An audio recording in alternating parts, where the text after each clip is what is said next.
くそれが使命さその正義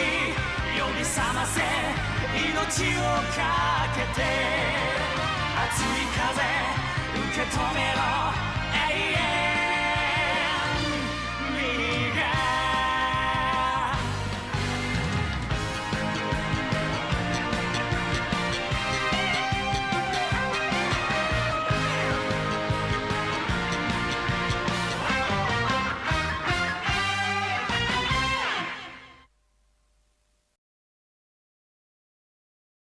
เพื่อตัดสินว่าระหว่างทีม Dark Prince กับทีม Silver Castle ใครจะได้เป็นแชมป์ National Champion ได้ดำเนินมาจนถึงการแข่งขันนัดที่ 3 ซึ่งเป็นวันสุดท้ายทีม Dark Prince ได้เซเกิลซึ่งเป็นลูกชายของกิโรชิมาบริหารทีมได้ตัดสินใจว่าจะส่งฮุนวากิเล่7ตัวลงแข่งกับ Silver Castle ซึ่งมีอยู่แค่7คนเท่านั้นแต่ทีม Silver Castle ต้องการจะแข่งกับ3พี่น้องตระกูลโกมากกว่าจึงทำให้ความรู้สึกถ่ายทอดถึงกันได้ในที่สุดวิญญาณของนักกีฬาที่ลุกโชนช่วงนั้นก็ทำให้เกิดลูกเตะปาฏิหาริย์ที่ถูกตั้งชื่อว่าลูกเตะซุปเปอร์โนวาขึ้นมาทำให้ทีม Silver Castle ได้คะแนนนำไปก่อนเสนอต่อชัยชนะครั้งประวัติศาสตร์โอ้ฟังดูสิครับเสียงเชียร์ดังกึกก้องไปทั่วสนามเลยนะครับท่านผู้ชมครับเป็นเสียงของผู้ชมที่เชียร์3พี่น้องตระกูลโกอย่างแท้จริงเลยนะครับอีกสักครู่เราก็จะได้ยินเสียงนกหวีดเริ่มการแข่งขันในช่วงครึ่งหลังกันแล้วนะครับในที่สุดก็ออกมาแล้ว3พี่น้องตระกูลโกมันต้องอย่างนี้สิถ้ายังไม่ชนะ3พี่น้องตระกูลโกแห่งรักจะเรียกว่าเป็นแชมป์ได้ยังไงล่ะจริงหรือเปล่าฮะสู้กันนะสิว่าแคนซันจะให้พี่น้องตระกูลโกอยู่กองหน้านะครับวาคิเล่เป็นกองหลังก็แล้วกันนะครับก็ตามใจกันสิครับโฮฟุตแกยังใช้ลูกเตะทอร์นาโดพาราชูตได้ใช่ไหมแน่นอนครับที่พ่อเตือนเราไว้ก็เรื่องนี้เองนั่นแหละ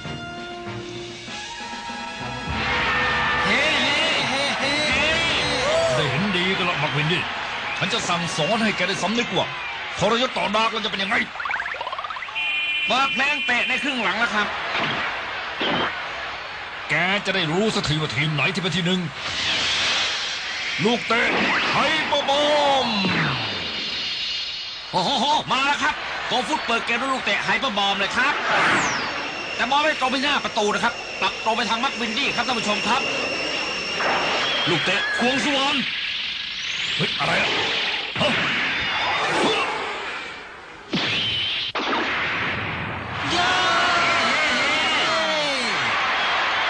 โอ้โหมักวินดี้ใช้ลูกเตะควงสวรรค์แต่ลูกไฮเปอร์บอมกลับไปได้นะครับการแข่งขันจะเริ่มเห็นแววสนุกแล้วนะครับท่านผู้ชมครับชมกันต่อไปนะครับอย่าเพิ่งกลับบ้านนี่มันยังไงกันแน่นะเนี่ยมีอะไรอย่างนั้นนะในช่างใหญ่คะดูนี่สิแผนแสดงกำลังของทุกคนดูแปลกไปว่าไงนะมันอะไรกันเนี่ยฮะสภาพแบบที่เขาแข่งต่อไปไม่ถึงจบเกมแน่นอนหรอกไม่รู้เหมือนกันว่าเพราะอะไรนะแต่พวกนั้นก็ไม่ยอมเลิกสักทีแบบนี้จะร้อนจะระเบิดเมื่อไหร่ก็ไม่รู้นะนี่ยังจะทำเฉยอยู่ได้อีกให้ตายสิทุกคนรีบเตรียมซ่อมด่วนเอาไว้ด้วยนะ30วินาทีเตรียมซ่อมทุกอย่างภายใน30วินาทีเราต้องทำไม่ได้ด้วยทีนี้ก็อะไรคะมีอะไรอีกงั้นเหรอเวลาเรียกตัวให้มาซ่อมนะไม่รู้ว่าพวกนั้นจะยอมมาหรือเปล่านะสิ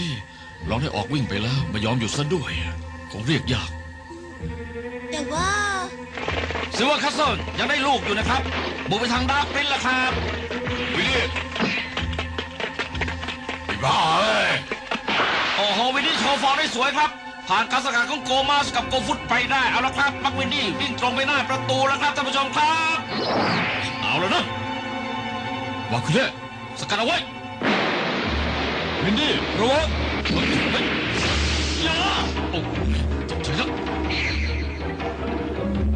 ถ้ายังมีวาคิวเล่ของฉันคอยสกัดอยู่แล้วก็พวกแกไม่มีทางยิงได้หรอกวาคิวเล่ตั้งกำแพงสกัดเอาไว้แข็งแกร่งมากครับมักวินดี้มีโอกาสยิงประตูเลยนะครับ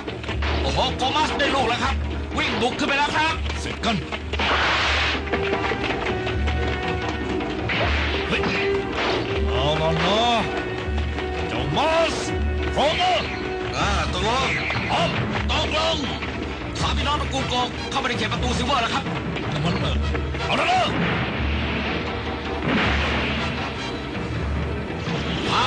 ตายโอ้โห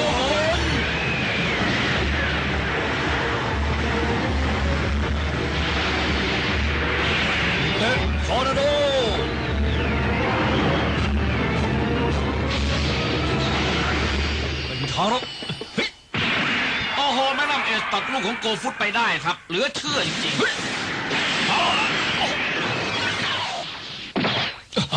อะไรนะ ความรู้สึกเมื่อกี้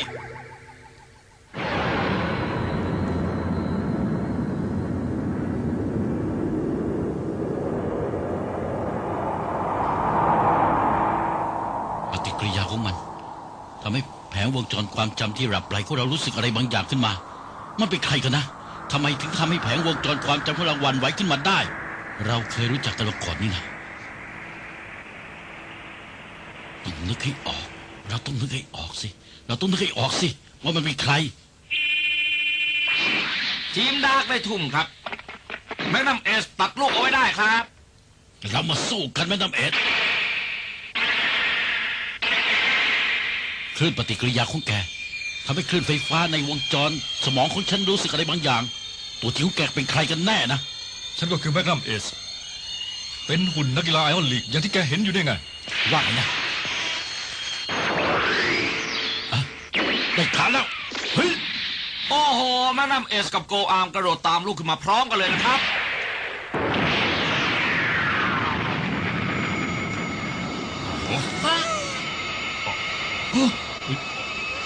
โอ้ยโหลดเลยล่ะ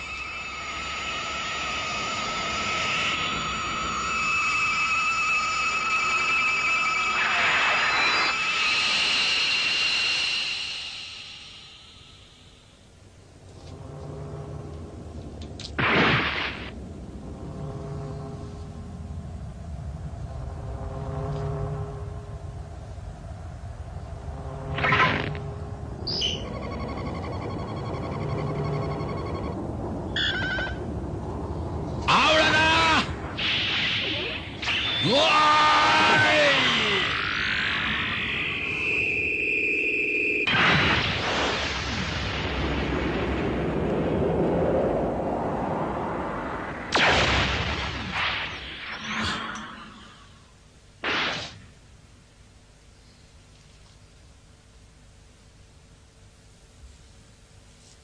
ทำไมนะทำไมถึงตีลูกฉันได้ทั้งการคำนวณระยะทางทั้งความเคลื่อนไหวทั้งคลื่นไฟฟ้าสมองชิ้นส่วนประกอบทุกชิ้นของฉันดีกว่าของแกทั้งหมดนี่นะแล้วทำไมแกถึงได้รับได้บอกมาสิบอกมา พลังที่แท้จริงของหุ่นนักกีฬาไม่ใช่แค่พลังของเครื่องยนต์เท่านั้นนะ ว่าไงนะหุ่นนักกีฬาอย่างพวกเราจะมีพลังอะไรอีกนอกเหนือจากพลังเครื่องยนต์เท่านั้น หุ่นที่ยังเป็นแค่หุ่นอย่างแกคงไม่เข้าใจหรอกแต่สักวันหนึ่งแกจะเข้าใจได้เองล่ะ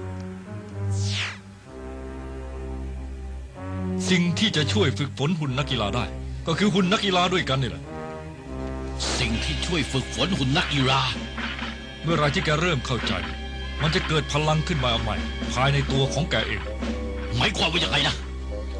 หุ่นนักกีฬาอย่างพวกเราผ่านการฝึกฝนมามากมายทั้งพลังทั้งความเร็วแล้วยังมีอะไรอีกล่ะบอกมาสิบอกมา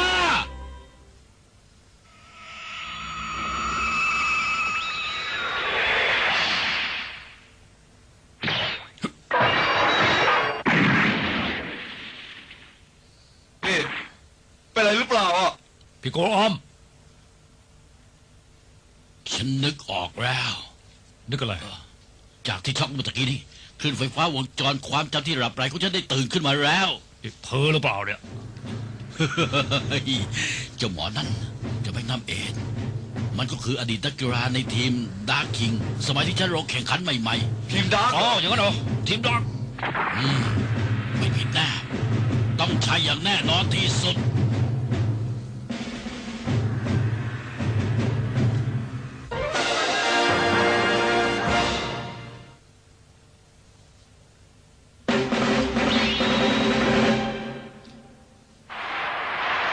เป็นการแข่งขันที่มันมากจริงๆนะครับลูกบอลไม่เหลือสภาพของลูกบอลเลยนะครับท่านผู้ชมครับ ซินวอร์ฟอนเทียฉันไม่รู้หรอกว่าทำไมแกถึงได้เปลี่ยนชื่อและกลับมาเล่นกีฬาอีกแต่คราวนี้ก็จะได้เห็นพลังของฉันที่แท้จริงบ้างละ ฟรีบอลฟรีบอล กรรมการส่งลูกสำรองลงสนามนะครับทั้งสองทีมต่างก็ตรงไปยังลูกบอลทันทีนะครับฉันจัดการเองเอาละเสร็จแล้วไม่ทางเอาอีกแล้วครับโกอาร์มโจมตีวินดี้ครับท่านผู้ชมครับเสร็จ เป็นไงบ้าง โอ้โหก็อาร์มแย่งไปจนได้นะครับ ยังครองบอลอยู่นะครับ พร้อมฟุตมาจัดการพวกมันเลยต้องแสดงพลังที่แท้จริงของเราให้พวกมันได้เห็นกันละเอาแล้วนะเริ่มเลยไม่มีทางหรอกนะ วิ่งแล้วฟุต ก็อาร์มหลบการสกัดลูกของจีซันไปได้นะครับ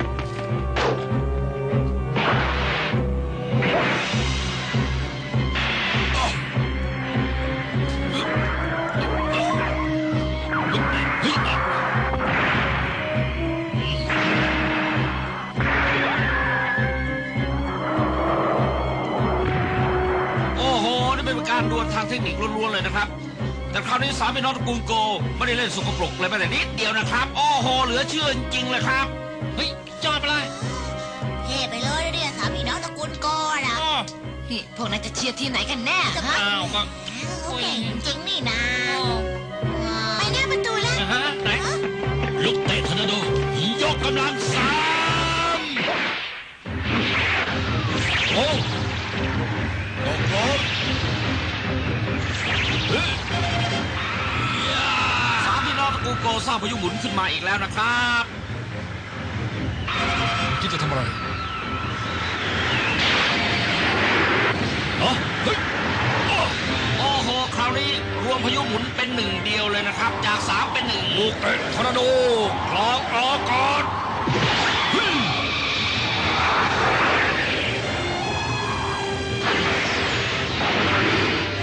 โอ้โห ยิงจากกลางพายุหมุนเลยนะครับชม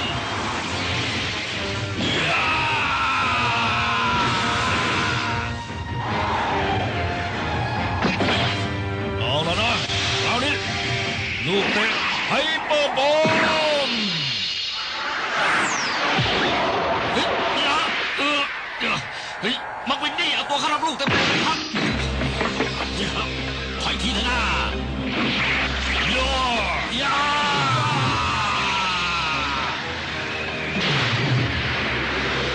ลูกเตะทอร์นาโดกลางอากาศดับเบิลเฮ้ย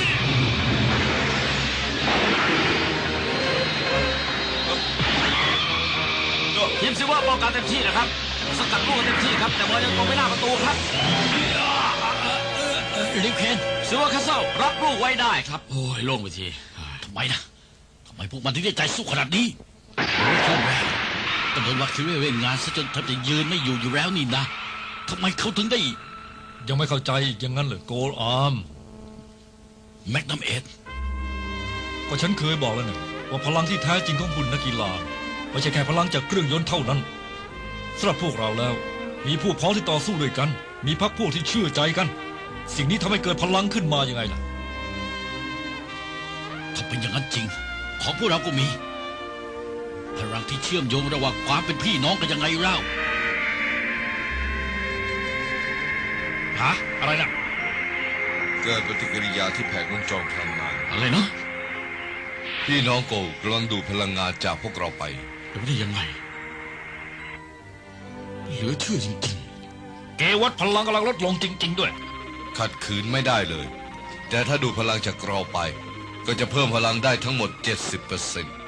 ๆแล้วมันดูดพลังไปได้ยังไงล่ะเนี่ยฮะ พลังงานกลายเป็นศูนย์ไม่สามารถปฏิบัติการต่อไปได้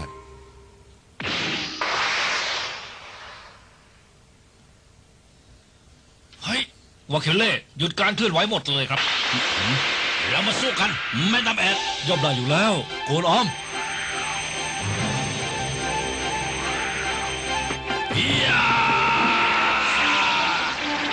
เฮ้ย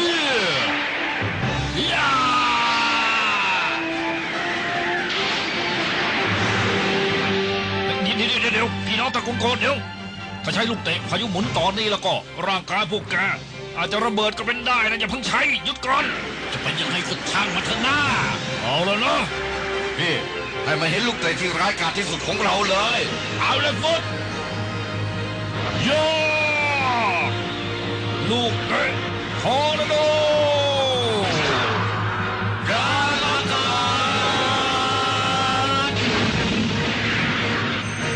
โอ้โห อย่างกับทวิสเตอร์นะครับ มีแสงพุ่งจากพายุหมุนตรงไปหน้าประตูเลยนะครับ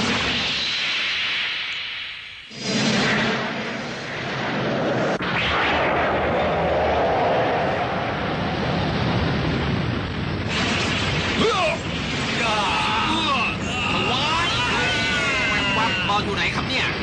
โอ้โหหาบอลไม่เจอครับวิเข้าประตูไปแล้วหรือเปล่าเนี่ยบอลอยู่ไหนอ่ะนอนจมอยู่ในดินนั่น โอ้โห เข้า ไปแล้วจริงๆนะครับท่านผู้ชมครับพี่น้องตระกูลโกช่วยกู้หน้าให้กับทีมทำประตูไปได้จริงๆนะครับท่านผู้ชมโอ้โหหาบอลท่านไม่เจ แต่ อ ว่าไปยังไงก็ไม่รู้นะครับ ไม่มีใครลุกขึ้นเลยสักคนเดียวนะ โอ้โหจริงด้วยสิครับทั้งสองทีมนอนแน่นิ่งไปเลยนะครับ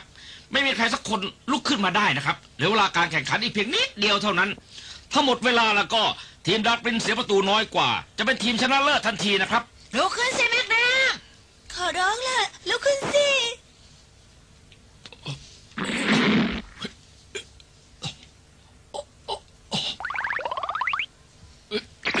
กรรมการวางบอลเลยนะครับเอาละครับให้สัญญาณเริ่มแข่งต่อแล้วทีมซิลเวอร์จะลุกขึ้นไหวไหมครับพวกมันรับลูกเตะของ3พี่น้องตระกูลโกจนเสียพลังทั้งหมดไปคงขยับไม่ไหวกันแล้วคราวนี้ก็รู้แพ้รู้ชนะกันสักทีนะอะไรกันเนี่ย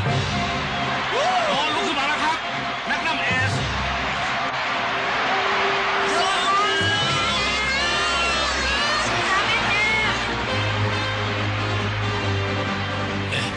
ไม่ต้องเอ็ด พวกเราไม่มีทางยอมแพ้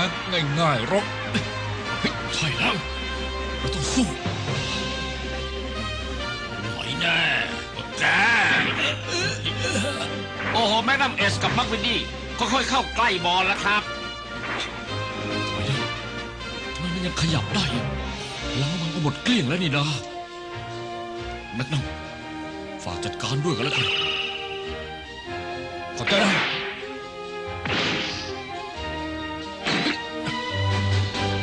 ขอบใจมากวินดี้เอาละนะนี่ละดูซะลูกเตะจากหัวใจของซิลเวอร์แคสเซิลทุกคน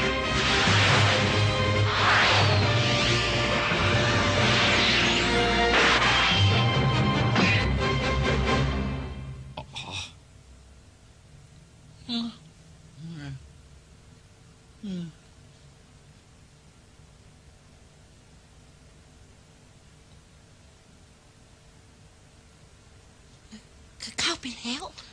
เข้าไปแล้วครับแม็กนัมเอ็ดทำประตูสุดท้ายได้จริงๆนะครับ แล้วก็หมดเวลาการแข่งขันพอดีด้วยครับ แน่นอนเลยว่าผู้ชนะเลิศก็คือซิลเวอร์แคสเซิลครับ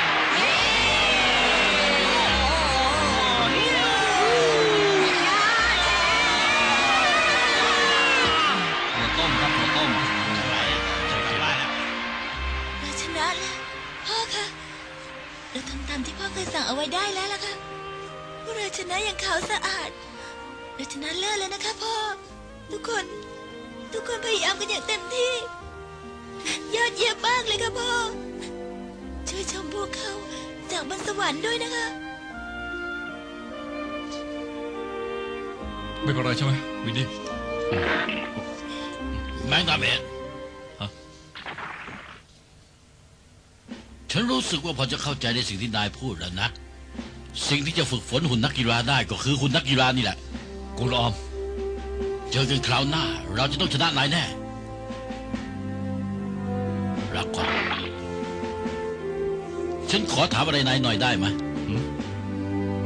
นายถอนตัวจากไอออริกไปแล้วครั้งหนึ่งแล้วทำไมกลับมาอีกล่ะบอกฉันหน่อยได้ไหมล่ะ เพื่อเอาหัวใจแห่งธรรมะกลับมาสู่หุ่นนักกีฬาทุกคนนะสิ หัวใจอย่างนั้นเหรอหัวใจฉันจะรอวันที่เราจะได้พบกันอีกนะแม็กนัมเอ็ด พวกเราทุกคน ผู้จัดการ พ